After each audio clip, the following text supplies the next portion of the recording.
లేఖనాల్లో అందరికీ ఒకే మాట తెలియజేస్తా ఉన్నాడు. తాను నిలుచున్నానని తలంచుకునివాడు పడిపోకుండా జాగ్రత్తగా చూసుకోవాలి అని దేవుని లేఖనాలు మనకు సెలవిస్తూ ఉన్నాయి. ఇద్దరు భార్యాభర్తలు దేవుని పరిచర్య చేయటం కోసం సంతోషంగా ఆనందంగా ముందుకొచ్చారు. ఆయన పరిచర్య చేయటం కోసం జనులందరూ విశ్వసించిన వారందరిలో వీరు కూడా ఉన్నారు.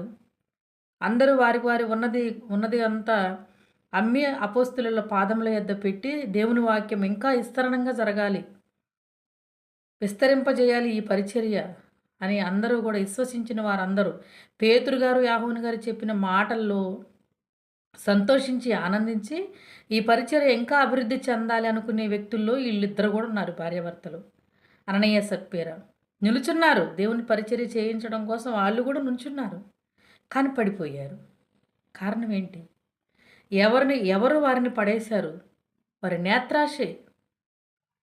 దేవుని పరిచర్య చేయడం కోసం మనం కూడా మన వంతుగా మనం సహాయం చేద్దామని ముందుకొచ్చిన వారు ఒక్కసారిగా చూసి పడిపోయారు. నేత్రాశ కలిగింది వాళ్ళకి.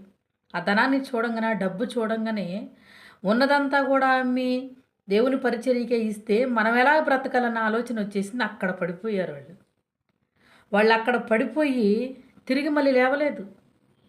లోకం వైపు చూశారు. మేము ఎట్లా బ్రతకాలి? అరే ఉన్న భూమి అంతా కాస్త అమ్మేసాము, మరి మేమెలా బ్రతకాలి అని ఆలోచన కలిగి ఇద్దరూ అబద్ధం ఆడారు. ఇద్దరూ కూడా దేవుళ్ళు నిలవలేకపోయారు. వారి గురించి దేవుడు అక్కడ రాయించాడు. అపోస్తులు కార్యములు 5వ అధ్యాయం మీరు చదువుకుంటే అక్కడ ఇద్దరు భార్యాభర్తల గురించి పేతురు అంటా ఉన్నాడు, ఎందుకు మీరు పరిశుద్ధాత్మను మోసం చేశారు? దేవుళ్ళు ఎందుకు నిలవలేకపోయారు? అననీయ, ఏంటి పరిస్థితి? నీ భూమి ఎంత కమ్మావు? ఎందుకు నువ్వు దేవుణ్ణి మోసం చేస్తూ ఉన్నావు? పరిశుద్ధాత్మని ఎందుకు మోసం చేస్తూ ఉన్నావు అని అడిగినప్పుడు పశ్చాత్తాపడి అననీయ క్షమించమని అడిగినట్లయితే క్షమించేవాడే దేవుడు, కానీ క్షమించమని అడగల. అబద్ధాన్ని ఇంకా గట్టిగా చెప్పాడు. మేము ఇంతకే అమ్మామని అబద్ధం చెప్పాడు తప్ప తప్పును ఒప్పుకోలేదు. దేవుడు ఏమంటున్నాడు? పశ్చాత్తాపానికి మించిన ప్రాయశ్చిత్తం మరొకటి లేదు. దేవుని సన్నిధిలో నువ్వు వాటిని కప్పుకోకుండా, ఆ పాపం ఏదైతే ఉందో దాన్ని కప్పుకోకుండా ఒప్పుకున్నట్లయితే నీకు ప్రాయశ్చిత్తం దొరుకుతుందని దేవుడు సెలవిస్తున్నాడు. దేవుల్లో నిలబడటానికి ప్రయాసపడ్డారు ఇద్దరు, కానీ నిలబడలేకపోయారు.